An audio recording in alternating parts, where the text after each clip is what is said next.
about something unknown, so it has nothing to do with pigs at all, but the newspaper ignores that fact, which is the WHO itself has admitted, saying it has nothing to do with the pigs. The swine flu virus appeared in April at the same time as President Obama visited Mexico City, when the corporate media's full attention was already directed on that city. When we're talking about gaining the public's attention, we're really talking about gaining the attention of the cameras, and the way to do that, of course, is to provide good visuals, a good stage cast. The president is there, top-level negotiations, and so on. The swine flu virus made a dramatic entrance on the World Theatre. A museum director who met Obama, Felipe Solis, died the very next day, according to a report in Bloomberg.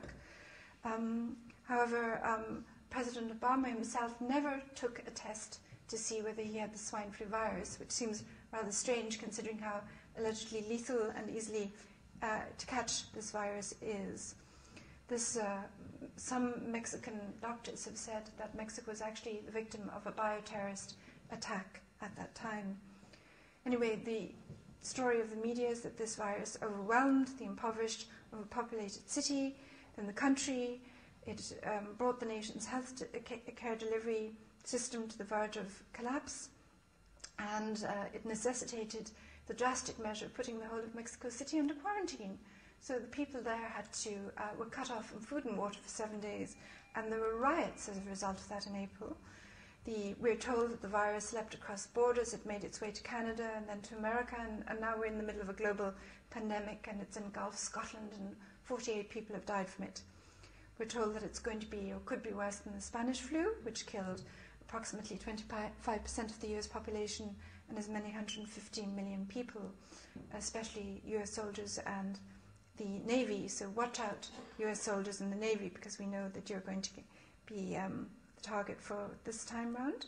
And we're constantly told by the mainstream media that this pandemic poses an overwhelming health management problem that can only be solved with the help of bodies like WHO and the EU and the UN.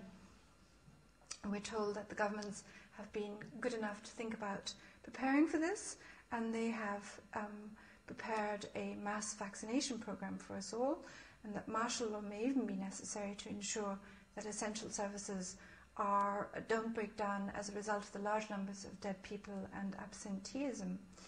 And we're told that forced vaccinations and even quarantines will help prevent the spread of the disease. We're also told that the vaccines are tested and safe, and especially they're to be recommended for pregnant women and children. So basically, what the media is telling you bears no relationship at all to the facts if you actually go and do the research.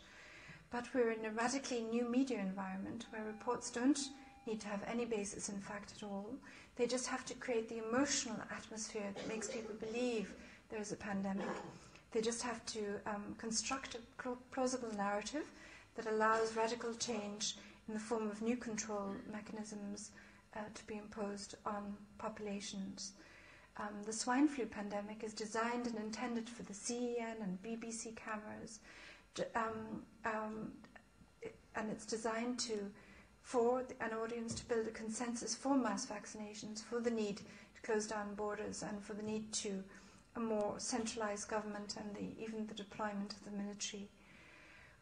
If you look at what has happened with the swine flu, you can see that the media has become a vital instrument in the gigantic fraud that is the swine flu scam. The centralized control of the corporate media is shown by the way the media outlets in every single European country and also in the USA are all giving exactly the same narrative, almost at the same time or each day. If I read German and a bit of French, and I can see how the same information appears in Germany and France, in America at the same time. For example, there was the story about how the vaccines had suddenly there was a shortage of the vaccines. This myth that there wasn't enough. And this appeared at the same time in every single country. But it's not only with the swine flu that science is being misused for political and financial purposes with the assistance of the mainstream media. Leaked emails from the University of East Anglia have revealed how raw data about the world's temperature is being systematically manipulated to suggest global warming is man-made when there is actually no evidence for this at all. This data was fed directly into the UN's IPCC reports and is the basis for the perceived need to cut carbon emissions by imposing drastic new carbon taxes to be collected by the IMF under the direction of the UN. And the 9/11 is another example of a media-crafted event. Architects and engineers for 9/11 Truth have presented very convincing evidence to show that the Twin Towers could not possibly have been destroyed by the hijacked planes. The steel and concrete towers could only have been destroyed by explosives inside the buildings.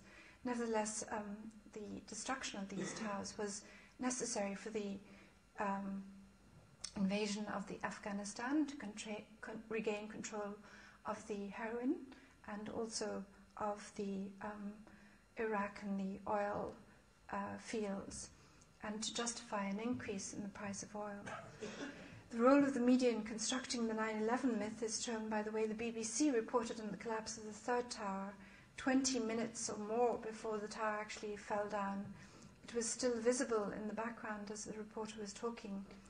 In the virtual reality created by the media sphere, cause and effect can be inverted or just obscured, as is the case with the current financial crisis, which is the result of banks systematically withdrawing 1/3 of the money from circulation. This results in bankruptcies and economic collapse, and banks which have just received huge sums of money from the taxpayers in the form of bailouts can then go on a shopping spree and buy up all these things on the cheap. And by the time this economic collapse is over, they'll probably own 90% of all the assets in the Western world. I wouldn't be surprised. Now, once you've robbed people on this scale, and we are only just beginning to see the effects of the financial crisis, many people think this could be far worse than the 1930s. We could see states, countries going bankrupt, people not getting, their pensions paid out, their salaries paid out of their government officials. Once you rob people on this scale, you've got a big problem in your hands, because they're going to get very angry and they could well rebel and revolt, and they could go out and lynch the whole parliament and the banksters. And this is why I believe the swine flu pandemic has been timed to coincide with the economic collapse.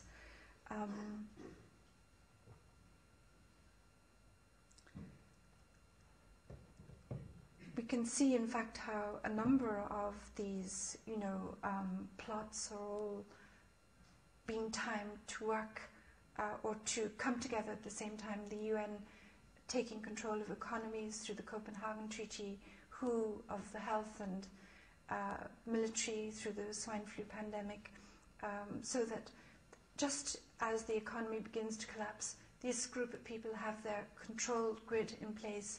And of course the EU is another major factor in this control grid.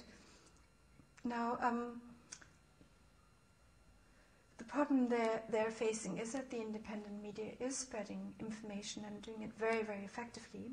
More and more people are getting to become aware of the fact that the reason why their lives are so difficult and probably going to get even worse is not because of all these impersonal forces that are working out there, but because a tiny group of people have planned for them to have very miserable lives and determined to make them more miserable.